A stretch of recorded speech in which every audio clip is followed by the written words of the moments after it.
Press the bell icon on the YouTube app and never miss another update. अगर आप खेती को प्राकृतिक दिशा में नहीं ले जाओगे, नेचुरल मोड पर नहीं ले जाओगे, शुद्ध भोजन अगर तैयार नहीं करोगे, तो आपकी ये जो रासायनिक खेती है या जेनेटिकली मॉडिफाइड खेती है, ये खेती तो धीरे धीरे ज्यों-ज्यों ग्लोबल वार्मिंग हो रही है, ज्यों-ज्यों ज़मीन की उपजाऊपण घट रहा है, ये तो मायनस में जाएगी. आपण सज्जन कुमार यांना ऐकतोय. अर्थात पर्यावरणाच्या संदर्भातील विषय आहे. पर्यावरणात जे तापमान वाढतंय त्यामागची कारणं काय आहेत? वाढत्या तापमानाचा मनुष्य जीवावर, वाढत्या तापमानाचा अन्न सुरक्षेवर, वाढत्या तापमानाचा जीवसृष्टीवर नेमका काय परिणाम होणार आहे या संदर्भातील तपशील आपण सज्जन कुमार यांच्याकडून ऐकणार आहोत. सज्जन कुमार काय सांगतायत आपण त्यांना ऐकू.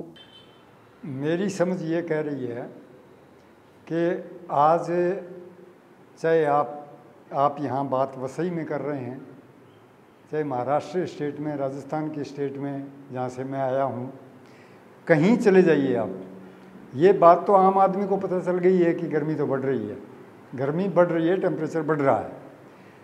और बाकी आजकल पढ़े लिखे सब जानते हैं कि दुनिया के वैज्ञानिक कह रहे हैं कि ग्लोबल वार्मिंग हो रही है, धरती गर्म हो रही है. और गर्म कितनी हो गई कि 1750 में 200, 250, 300 साल पहले जब ये औद्योगिक समाज शुरू हुआ, उसके बाद 1.1 डिग्री एवरेज टेम्परेचर इस धरती का बढ़ चुका है. किसी जगह वो हो सकता है 1.1 की बजाय 2 डिग्री भी बढ़ा है, किसी जगह 3 डिग्री बढ़ा है. इसका मतलब है कि धरती गर्म हो रही है, समुद्र भी गर्म हो रहा है, धरती पे भी गर्मी बढ़ रही है. और ये वैज्ञानिकों के मुताबिक ये पूरी बायो लाइफ 21वीं शताब्दी के एंड तक ये 3-4 डिग्री से ऊपर जा सकती है, क्योंकि वैज्ञानिक कह रहे हैं कि 2 डिग्री के बाद आपके पास कोई टेक्नोलॉजी नहीं है, कोई आपके पास तरीका नहीं है कि आप इसको रिवर्स कर सको, उल्टा कर सको. और वो 4 डिग्री तक भी जा सकती है. 4 डिग्री का मतलब है फिर वो रुकेगी नहीं, फिर यहाँ बायो लाइफ है, यानी कोई भी जीव जगत, वनस्पति और इंसान जो है ख़त्म हो सकता है इस धरती पर. पहला तो सवाल ये है कि सवाल हमारे सामने सबके ये आ चुका कि इस धरती पर हम जिएंगे कैसे. पर्यावरण क्या, अगर पर्यावरण को ख़राब करने वाले काम यहाँ हो रहे हैं धरती पर, वो अगर चलते रहे, उदाहरण के लिए आप देखिए कि हम हथियार चला के, परमाणु हथियार चला रहे हैं, हम हथियार बना रहे हैं, तो फिर मरना है, फिर कैसे पर्यावरण बचाओगे आप. ये दुनिया किस रास्ते पर चढ़ी हुई है. कह रही है विकास कर रहे हैं. विकास जो भी तुम औद्योगिक तरीके से जो तुमने टेक्नोलॉजी हथियारों की बनाई है और लड़ रहे हो, इसका मतलब मरने के लिए ही कर रहे हो ना. महाशक्तियाँ कर रही हैं, उनके साथ दुनिया के सारे देश कर रहे हैं. इसका मतलब है कि आदमी जाति ना पर्यावरण की परवाह कर रही है और ना वो आपस में एक दूसरे को न्याय देने को तैयार नहीं है. घर में भी नहीं है, देश में नहीं है. कहीं जाति झगड़ा, कहीं धार्मिक झगड़ा, कहीं राष्ट्रों का, भारत पाकिस्तान का झगड़ा, कहीं रूस अमेरिका का झगड़ा.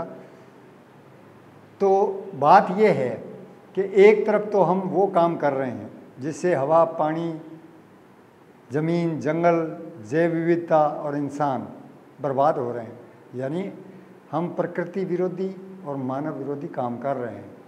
और ये लोकल लेवल से लेकर विकास के नाम पर कर रहे हैं, विश्व स्तर तक कर रहे हैं.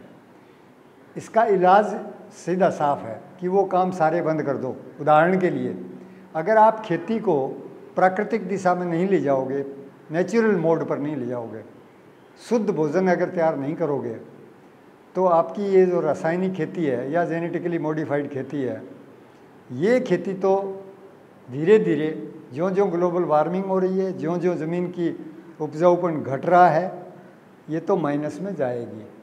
यानी हमारी फूड सिक्योरिटी भी खतरे में है. और अगर हम रासायनिक और जीएम खेती की तरफ आगे बढ़ेंगे तो वो औद्योगिक खेती है, यानी इंडस्ट्रियलाइजेशन खेती में भी बढ़ रहा है. तो आज का जो औद्योगिक समाज है दुनिया का, अगर वो ये नहीं समझता कि हमें वो उद्योग जो प्रकृति, जो हवा खराब करने वाले हैं, पानी खराब करने वाले हैं, जीवों को मारने वाले हैं, आदमी को मारने वाले हैं, बंद करना पड़ेगा भाई, नहीं तो मरना पड़ेगा, दूसरा कोई विकल्प नहीं है। इसलिए दुनिया का मॉडल, देश का भी और दुनिया का मॉडल क्या होना चाहिए? औद्योगिकरण वो होना चाहिए जो प्रो नेचर हो, प्रो पीपल हो। ऐसे उद्योग सारे हमें बंद करने पड़ेंगे, देश में भी और दुनिया में भी। ये मसला हमारे सामने खड़ा है कि विकास का मार्ग प्राकृतिक दिशा में खेती को ले जाओ, उद्योग जो है वो प्रकृति विरोधी, मानव विरोधी उद्योगों को बंद कर दो, तब इस धरती के ऊपर जो नुकसान हुआ है वो रोका जा सकता है, रोका जा सकता है। हो तो गया है, काफ़ी नुकसान हो गया। 1970 में जितनी बायो लाइफ थी, वर्ल्ड वाइल्ड लाइफ फंड है यूएनओ का, वो कहता है कि 1970 में जितने जीव जानवर थे, जितने पक्षी थे, जितनी समुद्री मछलियाँ थी, जितने पालतू जानवर थे, जितने वनस्पति की बायोडाइवर्सिटी थी, वो 67% कम हो चुकी है। ये आंकड़ा है, बहुत खतरनाक आंकड़ा है। इसका मतलब है कि हम बहुत ही खतरनाक दिशा में आगे बढ़ रहे हैं, टाइटैनिक जहाज डुबोने की तरफ जा रहे हैं हम। इसलिए पूरा विकास मॉडल हमें बदलना पड़ेगा, नहीं तो इसकी सज़ा बहुत भारी मिलेगी हमें। आपण सज्जन कुमार यांना ऐकलेलं आहे, त्यांनी तपशीलवार आपली बाजू मांडली आहे। त्यांनी जी बाजू मांडली त्या संदर्भातील आपण आपली प्रतिक्रिया कमेंट बॉक्समध्ये न चुकता कळवा। धन्यवाद।